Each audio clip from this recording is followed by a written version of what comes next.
Theresa May negotiated the UK into a very disadvantageous place, as even if Prime Minister Boris Johnson sticks to his guns, it is unlikely Britain will get an Australia deal, the director of the Centre for Brexit Policy has claimed. The UK and EU have resumed face-to-face Brexit trade talks in London this weekend, as the deadline to strike a deal moves closer. The transition period is coming to an end in just over a month, but the EU's chief Brexit negotiator Michel Barnier claimed that talks would need to be done with patience and communication if both sides are able to land a deal. Negotiations were halted last week after a member of the EU's team tested positive for coronavirus. Tweeting on Friday, Mr. Barnier said that the same significant divergences persist between the UK and the EU. Both sides have been in deadlock for months over issues such as fishing rights, governance of the agreement, and the so-called level playing field, as Prime Minister Boris Johnson continues to insist that Britain is ready to leave the bloc without an agreement.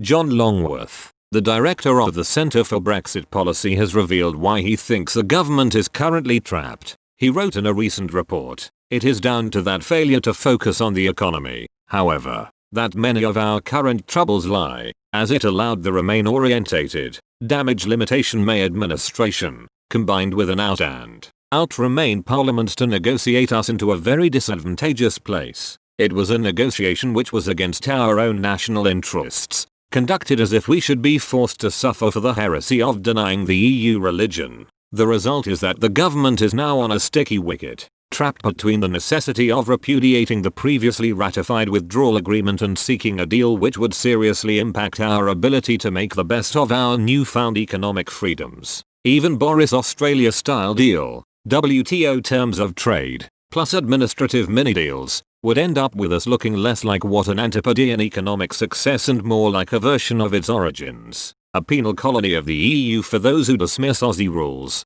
Mr. Longworth argued. It is worth reflecting that for most of the last 150 years Australia has had one of the highest GDP per capita ratios and growth rates in the world, outstripping its colonial motherland very early in its history. Another interesting statistic is that only 13% of the UK economy and 8% of businesses are involved with EU trade, the remainder being either purely domestic operators or trading instead with the rest of the world. He added, "Any deal needs to be primarily favourable to these firms, rather than the EU, and also to our predominant service sector, for which there remains no single market in the EU to speak of. The EU was, after all, designed to suit German manufacturers and French agriculture. The withdrawal agreement places important limits on us, using the Northern Ireland Protocol as the tail to wag the UK dog, and the wide EU definition of state aid to limit our tax, regional and investment policies," Mr. Longworth concluded in his piece for Briefings for Britain. The next few weeks will reveal to what extent the Conservative government has failed to deliver its Brexit manifesto commitments,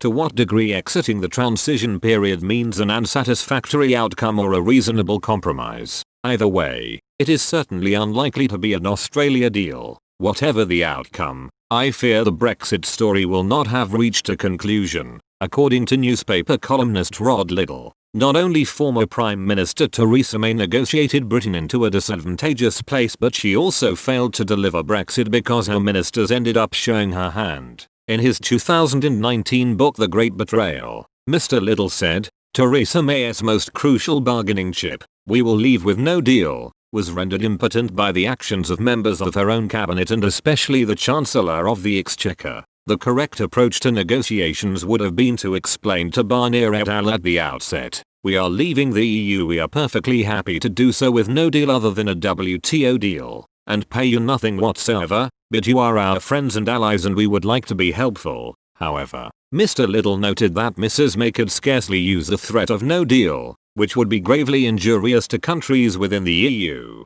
because the threat was palpably false. He explained, at various stages, over the course of 18 months, when May and her team left for negotiations, Philip Hammond, the Chancellor, would state either that there was no possibility of a no-deal Brexit, or that a no-deal Brexit would mean planes won't be able to take off or that the economy would be ruined. Fellow frontbench Remainers echoed these remarks and added a few of their own. Seen from the EU perspective, this made it clear that no deal was a paper tiger. It should have been the starting point from which negotiations proceeded, and of course, Hammond should have been sacked. In short, May's strongest weapon was effectively taken away from her. Mr. Hammond resigned as Chancellor hours before Mr. Johnson became Prime Minister in July.